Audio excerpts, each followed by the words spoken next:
지난 6화에서 교통사고로 인해 결국 무대에 오르지 못한 베로나. 윤희는 자신의 과거의 모습이 떠오르며 천서진에 대한 분노가 끓기 시작합니다. 마치 모든 준비가 된 것처럼 풀세팅을 한 은별이가 입학식 무대에 서게 됩니다.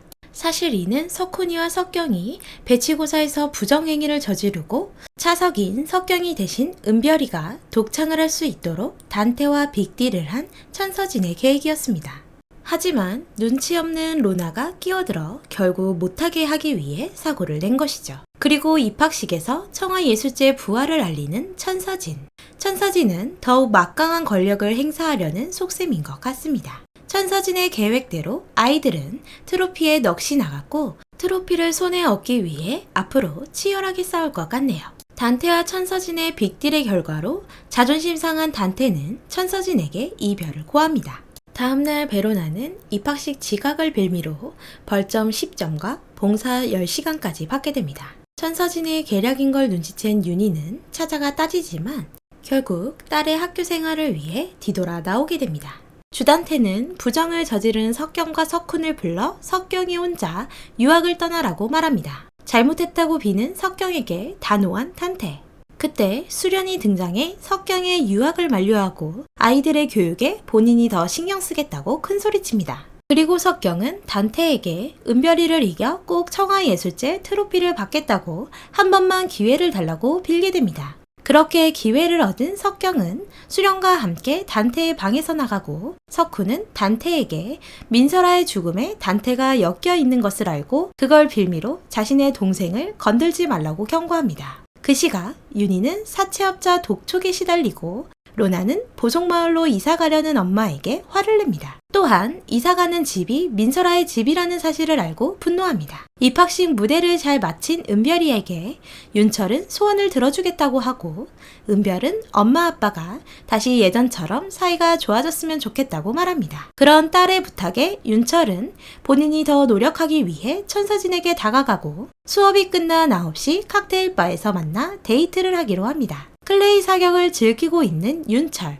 단테, 규진. 새로 들어온 규진의 동료 변호사가 맘에 안 들어 괴롭힐 궁리를 하고 복면을 쓰고 동료를 찾아가 자동차로 위협을 하며 너무 놀라 오줌까지 지려버린 변호사에게 돈지랄을 하며 괴롭힙니다.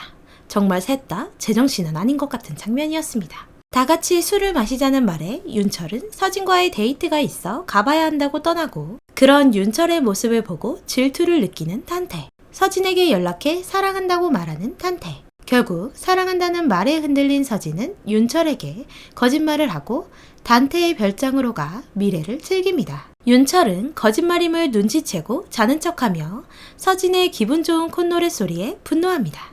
그리고 단테와 천서진이 어디에 있는지 모두 알고 있는 심수련. 다음날 수련은 엄마가 운영하던 가구 사업을 본인도 하겠다고 단테에게 허락을 구하고 그런 수련의 속셈이 궁금한 단테는 뒷조사를 진행합니다. 수련은 은근슬쩍 헤라펠리스 사람들에게 본인의 친정이 다이아몬드급임을 흘립니다. 한편 로나는 지각. 안 그래도 별점이 많은 로나는 담을 넘어 들어가려다 실패하고 있는 와중에 갑자기 나타난 석훈이 도움을 주어 별점을 면했습니다. 교실로 도착한 로나를 괴롭히는 아이들. 그런 로나를 도와주는 석훈과 석경. 그리고 로나를 집으로 초대하는 석훈과 석경. 사실 청아예술제 트로피를 얻기 위해 은별의 멘탈을 흔들기 위한 석경의 계획이었습니다. 본인이 예비 1번이라고 놀리는 은별이에게 로나는 진짜 예비는 하은별이라고 선전포고를 하고 싸움이 일어납니다. 뒤에서 웃고 있는 석경. 로나가 은별이에게 했던 도둑년이라는 말을 과거 윤희에게 똑같이 들었던 천서진. 서진은 더욱 분노하여 로나에게 또 벌점과 봉사시간 추가라는 벌을 줘버립니다. 거기에 담임으로 부임된 선생님은 바로 로나와 윤희에게 빅엿을 먹였던 마두기. 청아예고 입시 당시 로나에게 잊지도 않은 독일 가곡을 연습시켜 멘탈을 흔들어 결국 떨어지게 한 마두기. 그 조건으로 학교에서 한 자리 차지했나 보네요. 본인에게 할 말이 없냐고 마두기를 쫓아가지만 마두기의 얄미운 한마디 Sorry. 윤철은 서진의 바람을 알게 된 후 멘탈이 흔들려 수술까지 망쳐버리고 누군가에게 서진의 불륜 사실을 문자로 통보받고 더욱 분노합니다. 이 문자는 수련의 짓으로 생각이 되네요. 로나를 이용하기 위해 자신의 집으로 초대한 석경. 윤희까지 석경의 집으로 초대받아 수련과 만나 이야기하는데 엄마니까 아이를 지켜야 한다는 의미심장한 수련의 말. 헤라펠리스에 처음 간 로나는 윤희에게 이곳에 살고 싶다고 때렸습니다. 그런 윤희는 보석마을로 가자고 하고 로나는 거부하며 도망을 하자 결국 집을 내놓기로 합니다. 윤희가 집을 내놓은 것을 안 단테와 규진은 내일 재개발 발표를 할 것이라며 윤희를 비웃고 아침 일찍 계약을 하기 위해 규진이 부동산으로 왔습니다. 이사 당일 집을 내놓아야 하는 윤희. 시간이 다급해진 규진은 부동산에 재촉을 하고 윤희는 부동산으로 급하게 가게 됩니다. 그런데 부동산에서 도장을 막 찍으려는 순간 재개발 발표가 나고 부자의 길에 한 발 다가간 윤희는 기뻐 소리칩니다. 그 시각 로나는 민설아의 집에 산다는 것을 제니 때문에 들키게 되고 또다시 괴롭힘을 당합니다. 하지만 절대 지지 않는 베로나. 민설아의 대사와 베로나의 대사가 자주 겹치는 모습이 마치 쌍둥이를 보는 듯 하네요. 아이들과 패기 있게 싸우다 난관에서 떨어지는 베로나. 그럼 베로나를 누군가 잽싸게 잡아주는데 바로 채우 선생님 구호동. 한 아이를 괴롭혔다는 명목으로 뺑뺑이를 돌리고 안 하겠다는 아이들에게 벌점을 주며 억지로 벌을 줍니다. 뺑뺑이를 돌다 쓰러지는 척하며 벌을 멈추게 한 영악한 주석경. 교실로 돌아온 아이들은 베로나를 다시 괴롭히기 시작합니다. 그래도 꺾이지 않는 베로나에게 은별이는 윤희의 잘못된 과거를 말하며 엄마와 딸이 똑같다고 비웃습니다. 은별이는 천서진을 통해 윤희가 자살 시도한 걸로 알고 있었습니다. 엄마의 사악함을 알게 된다면 멘탈 약한 은별이가 버텨낼 수 있을지 걱정이네요. 윤희가 구매한 민설아의 집이 재개발될 거란 사실을 알게 된 강마리와 고상하는 로나 대신 봉사 청소를 하는 오윤희에게 찾아가 비아냥대지만 오윤희는 부러우냐며 남의 일에 신경 쓰지 말라고 말합니다. 주단태에게 점점 더 멀어지는 쌍둥이 석훈과 석경. 석훈은 설아가 죽던 날 단태와 천서진의 바람을 알게 되었고 설아를 기계실에 가뒀다는 사실을 들었습니다. 한편 은별이는 점점 쇠약해지며 민설아의 환영까지 보게 되고 설아가 살아있을까봐 두려워 떨고 있습니다. 그런 은별이를 천서진은 민설아가 죽은 기계실에 데리고 가 가둬놓고 노래를 부르게 합니다. 참 독한 엄마네요. 이기기 위해 무엇이든 해야 한다며 청아예술제 대상을 받고 싶으면 극복하라며 소리칩니다. 절대 베로나에게 지는 건 용서 못한다는 천서진. 결국 은별이는 두려움에 떨다 극복하기 위해 노래를 시작합니다. 그런 노랫소리를 들으며 발로 장단을 맞추는 천서진. 두 모녀 정말 소름 끼치네요.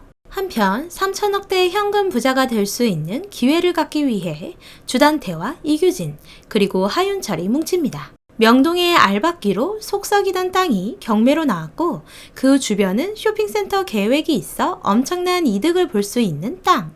그리고 그걸 구매할 기회가 생긴 주단태. 이 계획을 모두 듣고 있는 심수련.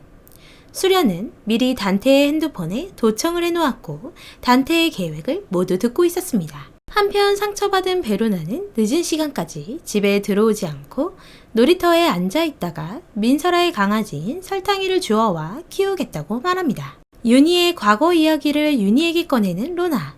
진실을 알려달라고 하는 로나에게 말을 하다 자신의 이야기를 아무도 들어주지 않았다며 너도 믿지 않을 거라 하며 울어버린 윤희. 그리고 엄마의 진실을 알게 된 로나는 윤희를 믿는다며 그 트로피는 원래 엄마 거니까 꼭 찾아주겠다고 말합니다. 드디어 베로나가 엄마의 마음을 이해하고 착한 딸이 되는 걸까요? 다음날 중간고사 합창곡 파트를 나누기 위해 마두기는 아이들을 테스트합니다. 하은별에게는 소프라노를 유지하라고 하는 마두기. 그리고 시작하자마자 베로나는 메조로 내리라는 마두기. 그럼 마두기의 말을 인정하지 않고 자신은 높은 고음에서 가장 아름다운 소리가 나온다며 소프라노를 하겠다고 하자 마두기는 프리마돈나도 하기 힘든 최고조 고음 영역의 노래를 테스트시킵니다.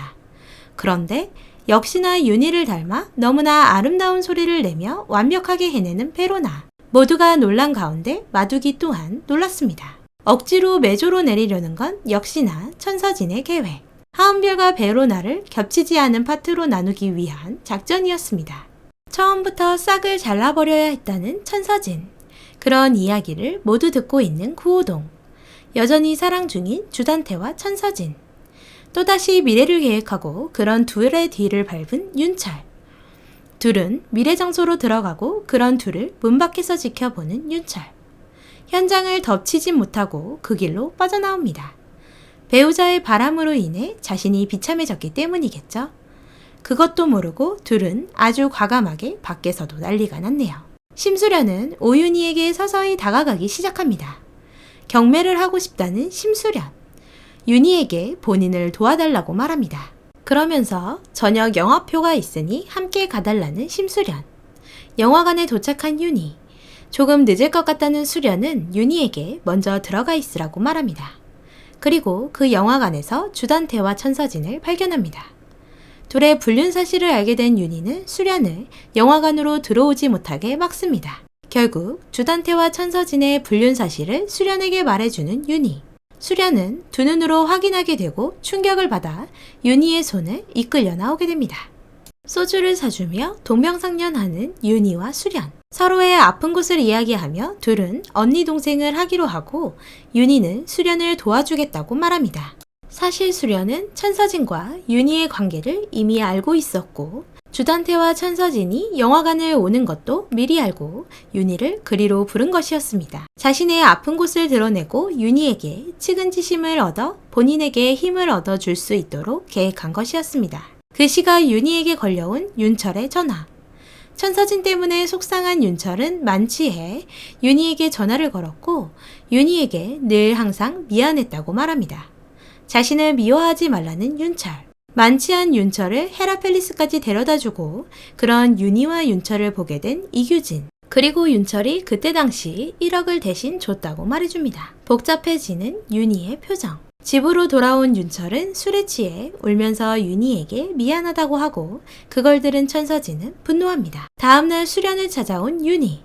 부동산 경매를 돕겠다고 말합니다. 수련은 주단태 서재에서 발견했다는 경매 자리를 이야기하고 그 이야기를 들은 윤희는 그 자리에 큰 쇼핑센터가 들어온다는 사실을 알게 되면서 낙찰을 꼭 받아야 한다며 알려줍니다. 있는 돈 없는 돈 모두 끌어다 1,500억을 쏟아부은 세 사람. 이규진이 경매를 신청하라고 하고 주단태는 헐값으로 나온 곳이니 형 경매가에서 1,000만 원만 올려 경매하라고 지시합니다.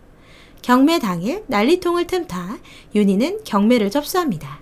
그 금액은 주단태의 일당의 금액보다 2천만 원이 더 높은 금액으로 결국 오윤희와 심수련 손에 들어간 경매 알박기집. 파국이 되어버린 세 사람.